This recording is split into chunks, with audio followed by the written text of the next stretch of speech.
Coincé entre le crabe aux pinces d'or, qui donne un point de départ au capitaine Haddock, et le secret de la licorne, qui lui donne une direction, l'étoile mystérieuse fut logiquement ignorée lors de l'écriture du film de Tintin réalisé par Spielberg, d'autant plus qu'il s'agit d'un album controversé. Eyepieces to Hera. Katsura. Katsura. Senryo. Senryo. Why don't you just dye the parts that show? Au moment où Hergé écrit Tintin au pays de l'or noir, le journal Le Petit 20e, qui publie les aventures de Tintin, est fermé à cause de l'invasion de la Belgique par les nazis. Nazis. I hate these guys. Nombreux sont les auteurs qui décident de s'accommoder à ce nouveau contexte et qui connaissent même une certaine prospérité, puisque la concurrence se fait plus rare. We're a small outpost and not very self-sufficient. And I've had supply problems of every kind. I've had labor difficulties. What's so funny? You, listen to you. You sound like a businessman or a responsible leader. Pour les Belges, la guerre semble déjà terminée, et Hergé met de côté l'éthique, pour des raisons financières bien sûr, mais aussi pour pouvoir continuer de faire ce qui le rend heureux. Ce faisant, il accepte de poursuivre les aventures de Tintin dans le journal Le Soir, repris par des journalistes collaborateurs et toléré par les nazis qui y voient le moyen de manipuler l'opinion publique. I had no choice. They arrived right before you did. I'm sorry. Abandonnant l'aventure en cours, Hergé en conçoit une nouvelle à partir de sa première ébauche du sceptre d'Ottokar. Dans cette ancienne version, on y voyait non pas la Sile d'Avi, mais la Sile d'Uri s'opposer à un autre pays dans la course pour l'obtention du Calistène, un métal rare qui permettrait à celui qui met la main dessus de gagner la guerre. An army which carries the ark before it is invincible. En devenant la prémisse de l'étoile mystérieuse, cette course n'oppose plus deux pays fictifs, mais une coalition de scientifiques européens contre les intérêts d'un banquier américain sans scrupules, rappelant les caricatures antisémites de l'époque. Il n'en faut pas plus pour accuser Hergé d'être un nazi et Tintin d'être un outil de propagande. Quoi? Or, Hergé a beau être de droite, ce n'est pas un nazi. Ravenwood's no Nazi. Accusons-le d'opportunisme, de lâcheté s'il le faut. Mais gardons-nous de traiter de nazi l'auteur du sceptre d'Ottokar, cette critique du totalitarisme dans laquelle le maître du mal porte à la fois le nom de Mussolini et d'Hitler. Certes, l'attitude d'Hergé sous l'occupation nazie est très ambiguë, mais justement, l'étoile mystérieuse est un album très ambigu. Puisque l'introduction du capitaine Haddock dans les aventures de Tintin inaugure un deuxième parcours initiatique, j'ai envie de considérer l'étoile mystérieuse comme un refus de l'appel similaire à celui que représente l'album Tintin en Amérique pour le reporter. General, I gotta leave. I can't stay anymore. Mais dans l'étoile mystérieuse, qui refuse quoi? Aimez-vous les caramels mûrs? You already know if I'm going to take it. Wouldn't be much of an oracle if I didn't. But if you already know, how can I make a choice? Est-ce bel et bien le refus du capitaine Haddock, puisqu'il recommence à boire malgré son initiative de devenir sobre à la fin du crabe aux pinces d'or? Ou n'est-ce pas encore celui de Tintin, qui retourne dans le monde enfantin qu'il avait pourtant abandonné et qui est maintenant dépassé par un imaginaire sur lequel il n'exerce plus aucune emprise? This place gives me the creeps. Still, there's something familiar about this place. Déjà, l'album prouve son ambiguïté lorsqu'on tente d'identifier qui est son personnage principal. Une position tantôt occupée par Tintin, tantôt par le capitaine Haddock, qui ne fait son entrée dans l'intrigue qu'à partir de la 14e page, avant de prendre de plus en plus de place et même de parfois transformer Tintin en simple spectateur muet. Dr. Bradley, would you please tell us what would happen if this meteor struck us? Selon Apostolides, les aventures de Tintin ont connu 3 périodes. La première période est celle durant laquelle Tintin, à défaut d'atteindre une profondeur psychologique et d'être accessible au vieillissement, se déplace aux 4 coins de la Terre. Ce qu'il ne peut accomplir dans la dimension temporelle, son métier de reporter lui permet de l'accomplir dans la dimension spatiale. I'm going after a find of incredible historical significance. You're talking about the boogeyman. Besides, you know what a cautious fellow I am. Alors qu'Apostolides fait commencer la deuxième période par l'introduction du capitaine Haddock dans le crabe aux pinces d'or, on pourrait aussi la faire débuter avec l'étoile mystérieuse à cause de l'apparition du surnaturel et de la science-fiction. Yes. I understand its power now. Grâce aux vastes connaissances littéraires de son collègue Jacques Van Malkebeke, qui allait également assister Edgar P. Jacobs dans l'écriture de Blake et Mortimer, Hergé fait maintenant consciemment référence, si ce n'était pas déjà le cas, à l'univers de Jules Verne. Alan Quatermain, Captain Nemo. I know of Mr. Quatermain. And I know of you, Captain. La prémisse de l'étoile mystérieuse rappelle en effet celle de Hector Servadac, duquel Hergé a peut-être même emprunté une certaine judéophobie, tandis que d'autres éléments comme les énormes champignons proviennent plutôt de voyages au centre de la Terre. De plus, si j'avais notamment comparé l'île Noire à la Death Star, ou Étoile Noire dans le doublage français de Star Wars, Il suffit de faire danser un peu les mots pour se rendre compte que l'étoile mystérieuse, c'est en fin de compte l'île mystérieuse. We're somewhere in the Pacific. On an island, to be exact. Or, Hergé commet plusieurs erreurs scientifiques et cet album tombe davantage dans le fantastique, voire le mystique. Le châtiment! Je leur ai dit, c'est le châtiment! Oh, pardon, monsieur, pourriez-vous me... Le châtiment!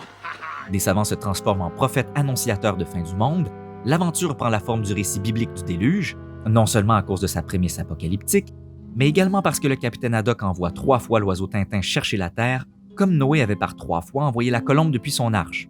Et enfin, parce qu'une fois sur l'île, une prémonition de Tintin se réalise. Oh, quelle horreur!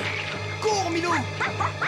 Certes, le grossissement de l'araignée rappelant celle qu'il a vue plus tôt s'explique de manière scientifique, mais cela n'en fait pas moins une prémonition.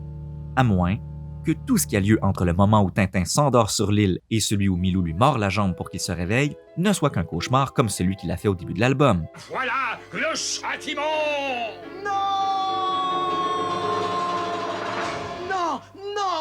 Allez-vous-en! Encore une fois, nous sommes confrontés à l'ambiguïté de cette aventure, même en ce qui a trait à son genre. S'agit-il de science-fiction ou de fantastique? Mais c'est fantastique! Je viens de découvrir un métal nouveau! Ce dilemme ne risque pas de déranger John Truby, qui déclare que The Tempest de Shakespeare constitue la toute première histoire de science-fiction, puisqu'elle se déroule sur une île magique où un nouveau monde peut être créé pour le bien ou pour le mal. Norman, you're manifesting your fears. The Tempest a effectivement inspiré des œuvres de science-fiction dans lesquelles la technologie remplaçait la magie. Je faisais d'ailleurs référence à l'une d'elles dans mon épisode sur l'île Noire. Mais si Truby associe The Tempest à la science-fiction, c'est parce qu'il décrit ce genre comme étant celui qui explore la relation entre l'individu et la société.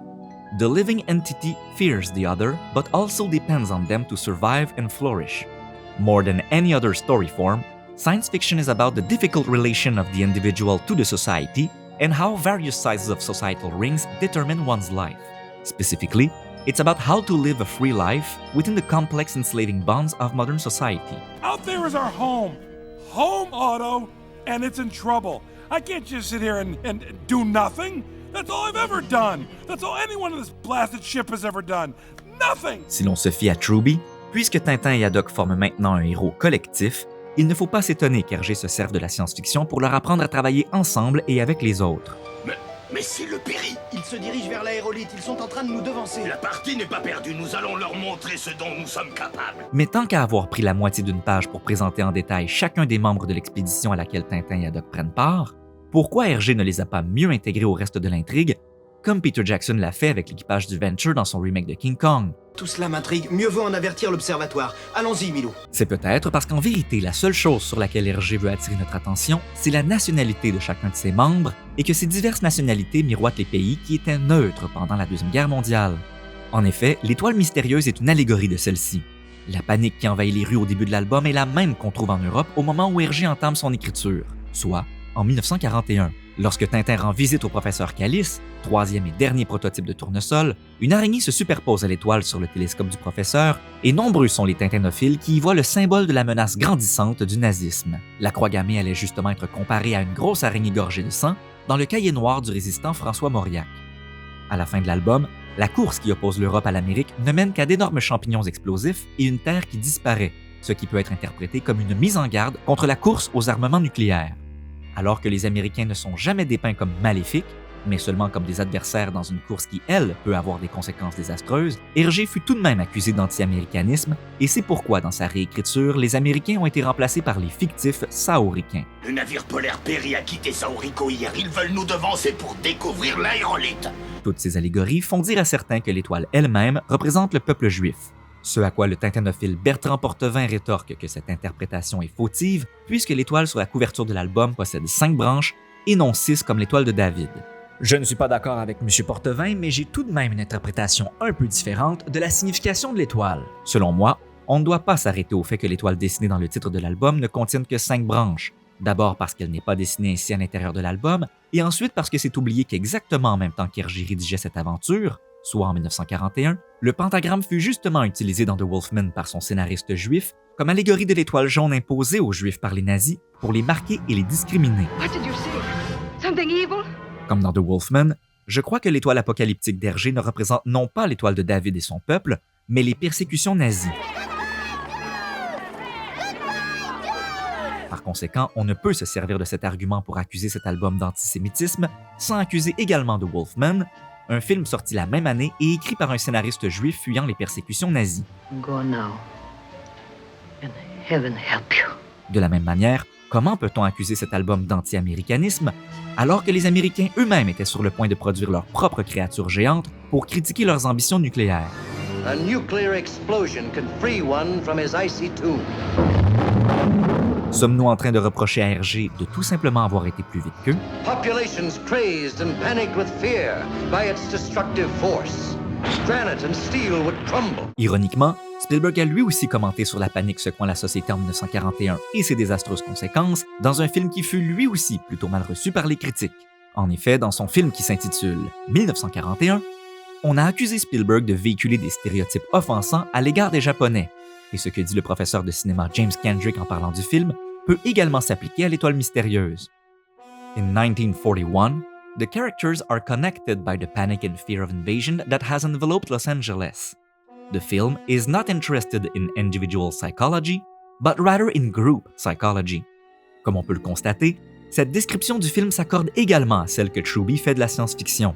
Si celui-ci a raison lorsqu'il dit que ce genre cherche à nous donner une façon de vivre une vie libre au sein des liens complexes d'esclavage de la société moderne, peut-être devrait-on considérer que c'est effectivement en cherchant une façon de continuer de faire ce qui le rendait heureux, même sous l'occupation nazie, qu'Hergé s'est soudainement senti attiré par la science-fiction. Science fiction tells us how to create a better society right now. It does so primarily by showing us the dystopian world we will create if we continue to make the wrong choices. Ainsi, pouvons-nous décrire l'Étoile mystérieuse, au pire, comme une fable antimanichéenne écrite de manière ambiguë et maladroite par un auteur qui craignait visiblement l'escalade de la violence, et au mieux, comme une prophétie qui a fini par se réaliser. Or I did it to make my movie better. I don't know why. You are the biggest jerk I've ever met. In my entire life, I have a monkey at home that's smarter than you! You dumb, anti-Semitic asshole! I made you look like you could fly. En fin de compte, Tintin avait raison de croire que l'Étoile annonçait la fin du monde. Cet album marque la fin du monde tel qu'il le connaissait jusqu'ici, car il sera maintenant marqué par le mystère et l'ésotérisme.